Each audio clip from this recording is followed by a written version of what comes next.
Sa inyong mapapanood ay makikita nyo ang isang motorsiklong nakahandusay sa gitna ng kalsada. Ano kaya naging dahilan at ano kaya naging sanhi ng pagkakatumba ng motorsiklong ito? Mga kalingap, dito po kami ni Kalingap Tata sa Mabulo. So meron po dito nagkaroon po ng aksidente. Ayan. Nagkabulbul po ang traffic dito dahil nga nagkaroon po ng aksidente.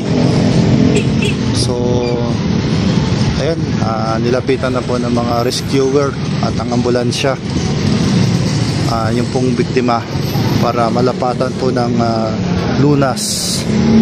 So mag-iingat po tayo mga kababayan sa pagmumotor, sa pagbabiyahe. So dito po kami sa gilid ng highway para magpaayos po ng motorsiklo kasi sira na din yung motor natin at nagpaayos din si Kalingap Tata. So doble ingat po mga kababayan kasi napaka-important po ang kaligtasan. Siyempre po unang-una magdarasal po tayo para hindi po tayo mapahamak. Magpapaayos sana kami ng motorsiklo, ngunit nabigla na lamang kami nakarinig na isang malakas na kalabog. Ayun nga, may isang ngang motorsiklong nakahandusay sa gitna ng kalsada at ito nga naging resulta, nagkabuhol-buhol ang daloy ng trapiko at hindi nga malaman kung ano ang dahilan ng ibang nagmomotorsiklo.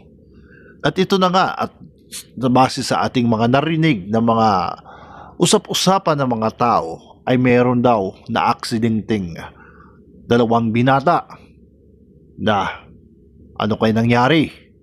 At yun na lamang panuorin ang mga mapapanood ninyo.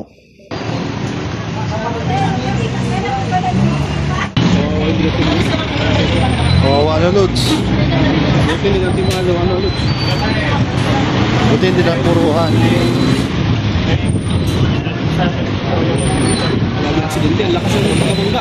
Lakas ng pagkabangga. Siguro nag-overtake yan. Si tatay nasa pedestrian lane daw. Nabangga si tatay. Nag-school ba si tatay? Tumatawid lang. Oo, tumatawid si tatay. Nadamay si tatay, kawawa naman si tatay. Binangga na dalawang binatilyo yun. Dalawang binatilyo. Tapos isang senior. Ang senior ang binangga. Kawawa.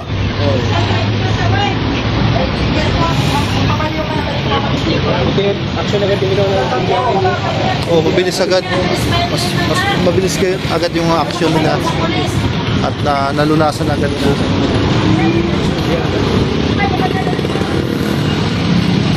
At nakapag-respond din agad po ang CDRRM mo.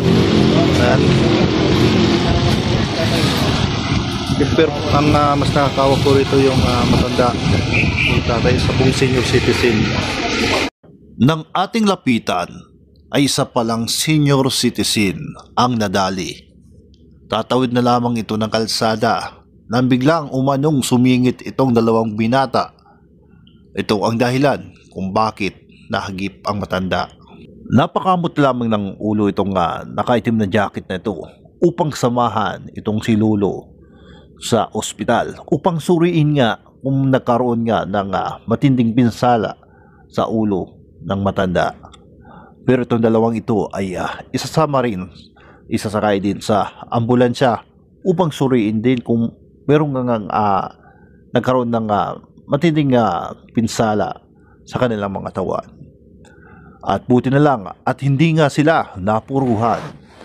At swerte nga nila ay nagkaroon sila ng chance na nagkataon. Kung nagkataon lang na may kasunod itong malaking truck, ay siguradong si San Pedro ang kanilang kakaharapin.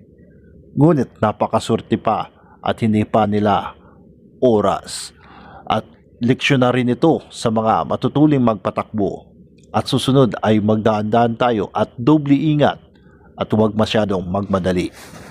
At itong aksidenteng ito ay harap-harapang naming nakita at hindi namin talagang na actual na nakuna ng videos. Kasi nga ay biglaan nga na may lumagabog sa harapan namin. Kaya dubling ingat tayo at lagi magdasal. Actual mo nasaksihan ngayong araw na to, ano, Lods? Oo, bangga, Lods. Nabangga.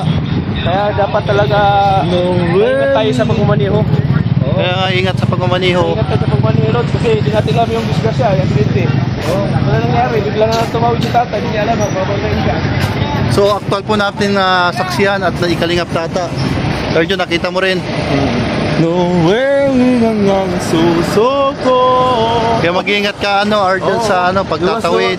Kuya, ang natin mga driver, mag-ingat tayo sa pagmaniho, kuya. Oo. At sa awag natin releasan yung pagpatakbo ng motor dahil hindi natin alam kung naandyan yung aksidente o wala. Diba, kuya? Oo. Mag-iingat, Oo, kuya, mag-ingat lang. Ikaw din, kuya, mabilis ka naman ang patakbo. Ang hina ko nga, kaya nga nagpaayos tayo ng motor. Kasi babagal bagay yung motor ko, tapos umaalog pa yung gulong. Kaya nga, kuya. Kaya nagpaayos ako rito para safe tayong lahat. Kakayon nun, di ba? Na-aksidente bigla. Oo. So hindi safe. Unahin natin yung safe. Tapos magdarasal magdasal. Pag umalis. Magdasal. Nakataot pa rin. Kaya nagkabulbul po yung daloy po ng trapiko dahil po doon sa pong motorsiklong na-aksidente at nabanggaan po ang isang senior citizen.